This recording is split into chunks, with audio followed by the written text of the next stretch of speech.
आला हजरत कहते हैं बहरूपिया था, मदारी, रूप बदल बदल के दिखाया करता था, बादशाहों से इनाम लेता था। एक दिन औरंगजेब आलमगीर के पास आ गया, कहने लगा मैं रूप बदलूंगा, अगर आप पहचान ना सके तो मैं इनाम लूंगा। आपने फरमाया मैं कोई ऐसे वैसा बादशाह नहीं, कहा मुझे धोखा देना मुश्किल है, कहा नहीं मैं रूप बदलूंगा। हजरत औरंगजेब आलमगीर बड़े नेक बादशाह गुजरे, बड़े परहेजगार आदमी, वो बेरूपिया कहने लगा मैं रूप बदलूंगा, आप नहीं पहचान सकेंगे। फरमाया चल जितना तेरे अंदर जोर है लगा ले।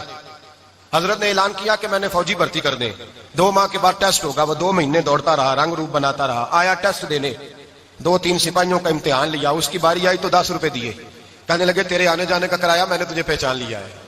कुछ दिनों के बाद जाने लगे सफर पर, तो भिखारी आ गए खैरात मांगने, उसने भी सारे मुंह पर स्याही मार ली, कपड़े फाड़ लिए, सर के बाल मुंडा लिए, भवें तक कटा ली, बदरंग होके आया, काश आगे किया तो हजरत ने 10 रुपए डाले, कहने लगे तेरे आने जाने का कराया मैंने पहचान लिया है। कुछ दिन गुजरे तो टीचर की जरूरत थी, उसने मूंछें बड़ी कर ली, दाढ़ी नकली लगा ली, सर पे जिना कैप पहन ली, एक शेरवानी ले ली और हाथ में छड़ी पकड़ के आया, कहने लगा मैं उस्ताद हूं, 2-4 बंदों का इम्तिहान लिया, उसकी बारी आई तो 5 रुपए दिए, 10 रुपए दिए, का तेरा कराया मैंने पहचान लिया। 2 साल गुजर गए, वो जब भी आता हजरत पहचान लेते। एक दिन सफर पे जा रहे थे, बहुत बड़ा लश्कर था, जिहाद करने जा रहे थे औरंगजेब आलमगीर, तो देखा एक पहाड़ी है, पहाड़ी पे लोग जा भी रहे हैं आ भी रहे। औरंगजेब आलमगीर पूछने लगे यहाँ क्या है, कहने लगे एक बाबा जी बैठे हैं दुआ करते हैं, अल्लाह के नेक बंदे हैं। औरंगजेब कहने लगे यार पुराने लोग सारे ही अल्लाह वालों को मानते, ये भी मुसीबत आई है जितनी नहीं आई है, सारे लोग ही मानते। कहने लगे जरा मैं दुआ ना करा लूं, अच्छे काम जा रहा हूं। औरंगजेब बादशाह थे, बादशाह लोग नाजुक मिजाज होते हैं, घोड़े से उतरे, बड़ी मुश्किल से पहाड़ी पे चढ़े, ऊपर गए तो लाइन लगी है, बाबा जी कार में बैठे, कहने लगे मैंने मिलना, मैं औरंगजेब हूं। उन्होंने कहा हमारा बाबा उस तरह का पीर नहीं कि अमीर आए तो रंग और हो, गरीब आए तो और हो, यहाँ अगर मिलना है तो लाइन में लग जाओ, सब एक जैसे।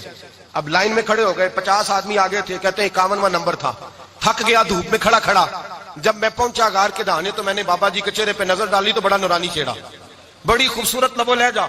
मैंने कहा मेरे जैसा आदमी भी पगड़ी बांध ले तो अच्छा लगने लग जाता है, बड़ा खूबसूरत अंदाज। कहते हैं मैं उनके पास अत्ताहियात की हालत में बैठ गया, मैंने कहा हुजूर मैं जा रहा हूं जिहाद करने, दुआ करना। बुजुर्गों ने हाथ उठाए, अल्लाह इसकी मदद फरमा, दीन को गलबा अता फरमा, इसे दीन का सच्चा पक्का सिपाही बना।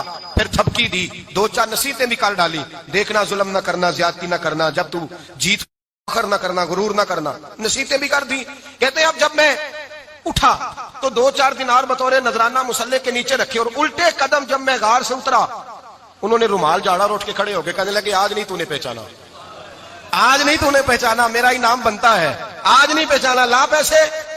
औरंगजेब कहने लगा यार तूने हद कर दी, कहां चढ़ा कहां खड़ा रहा, धूप में थक गया, कमाल कर दी भाई तूने, बता तू क्या लेगा, अब तो देख जल्दी बता, वो कितने लोग पीछे धूप में खड़े हैं, लश्कर सारा खड़ा है, क्या लेगा। उसने कहा सबसे कीमती हीरे वो हैं जो तेरे सर के ताज में लगे हुए हैं, मुझे तेरा ताज चाहिए। ओ भाइयों सुनना और याद रखना, मेरे आला हजरत कहते हैं बादशाह ने सर के ऊपर से ताज उतारा, बहरूपिये के कदमों में रखा और कहने लगे ये ले, और ये तो तेरा मांगने पर मैंने दिया है ना, मैं वापस आता हूं तो आना मैं अपनी मर्जी से भी तुझे दूंगा, तूने औरंगजेब जैसे बंदे को धोखा दिया, आना मैं उस वक्त भी दूंगा। वो देख बस बात खत्म हो गई, हद हो गई। देकर कहते हैं जब मैं पलटा ना वापिस, बहरूपिये ने आवाज दी बादशाह ठहर जा। तो मैंने पलट के देखा तो कहने लगे ये अपना ताज ले जा, उठा और ले जा। मैंने कहा 2 साल बीत गए तुझे मेहनत करते, आज काबू आया तो ले जाऊं। कहने लगा ले जा, मसला समझ में आ गया।